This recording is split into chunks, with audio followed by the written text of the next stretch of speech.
Once you have the ability to measure and manage your PUE, the first step in terms of reducing your data center energy load is to focus on the management of the airflow.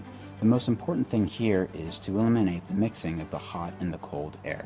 And there's no one right way to do this. Containment can be achieved through many different approaches.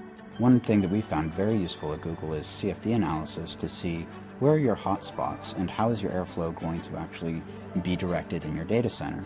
By doing so, you can actually model the way in which airflow will go, and it helps you make very simple design choices to improve the airflow in your data center. For example, in one of our computing and networking rooms, we call them CNRs, we actually did some thermal modeling to see exactly what airflow was doing.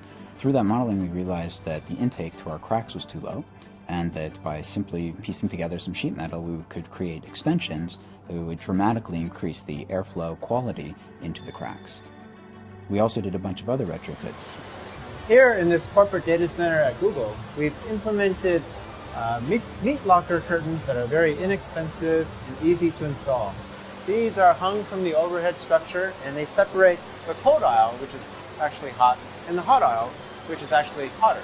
We are set now to enter the hot aisle containment door, and we incorporated the simple, inexpensive sheet metal doors to separate very tightly the cold aisle from the hot aisle. Now over here, we've got the hot air from the racks are coming up, going overhead, up through the return air plenum, back to the crack units to give you a nice high temperature differential across your crack units.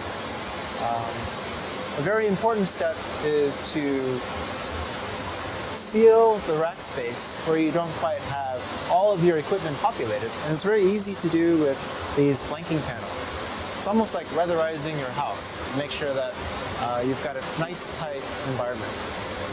All told, we spent about $25,000 in parts, and those $25,000 saved us over $65,000 in energy costs yearly.